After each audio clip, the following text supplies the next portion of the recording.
Hello' everyone, মই আকৌ আহিছোঁ আজি এটা নতুন ভিডিঅ'লৈ। অলৰেডি আমি আগৰ কেইটামান ভিডিঅ' অকল এপইণ্টমেণ্ট ৰিলেটেডে বনাই আছোঁ, যেনেকুৱা 4500 GT LP UP এনেকুৱা ৰিলেটেড। আজি ভিডিঅ'টোত এনেকুৱা আচলতে আমি আলোচনা কৰিম যে ইতিমধ্যে আমাৰ LP UP শিক্ষকৰ 5500 পদৰ নিযুক্তি সম্পূৰ্ণ হৈ গ'ল।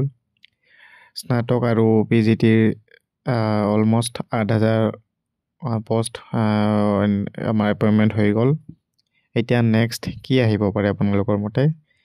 এতিয়া আমাৰ হিমন্ত বিশ্ব শৰ্মা ডাঙৰীয়াৰ লেটেষ্ট ষ্টেটমেণ্ট মতে আমাৰ নেক্সট স্বাস্থ্য বিভাগৰ বুলি ক'লে, অৰ্থাৎ নেক্সট চাগে DME দিব আৰু তাৰপিছত চাগে পুলিচৰ হ'ব পাৰে আৰু তেনেকৈ শেষত চাগে ADAD হ'ব, কাৰণ ADAD কিছু কাম এতিয়াও বাকী থকা বুলি গম পোৱা গৈছে। গতিকে GT PGT হৈ গ'ল, LP UP হৈ গ'ল, এতিয়া চাগে হেল্থৰ হ'ব। নেক্সট 3-4 ডেজত কিবা নটিফিকেশ্যন আহিব পাৰে, 3 ডেজৰ ভিতৰত আহিব লাগে। তেনেকৈ নেক্সট এতিয়া LP UPৰ 4500 কেতিয়া হ'ব বুলি ভাবে?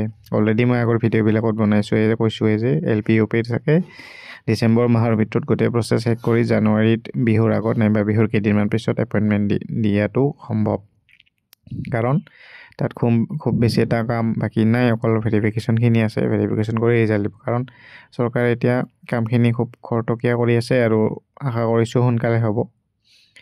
এতিয়া তাৰ লগতে সেইদিন মিটিঙত শুনা পালোঁ যে LP UPৰ আকৌ 4600 ওলাব। সেইটো বাৰু ইলেকশ্যনৰ আগত ওলোৱাটো সম্ভৱ নহয়, কাৰণ 4500টোৱে এতিয়ালৈকে অকল PWDৰ কেণ্ডিডেটৰ ভেৰিফিকেশ্যনৰ নটিচে দিছে, আকৌ কাম বহুত বাকী আছে। আৰু যিহেতু কোড অফ কণ্ডাক্ট আমাৰ ফেব্ৰুৱাৰী 3rd উইকমানত লাগে চাগে, তাৰপিছত আকৌ সম্ভৱ নহয়। গতিকে এইটো নিশ্চয় ওলাব, নটিফিকেশ্যন হয়তো কিবা এটা ওলাই থ'ব পাৰে, কিন্তু ইয়াৰ যি কাম কাজ আছে সেইখিনি এতিয়া সম্ভৱ নহয়। যদিও ওলায় আৰু এইটো আৰু একদম কনফাৰ্ম নিউজ নহয়, তেনেকৈ শুনাহে পাইছোঁ। গতিকে সেইটো এতিয়া বিশ্বাস কৰাটো টান হৈ পৰিছে, যিহেতু অলৰেডি ইমান পষ্ট দিলে।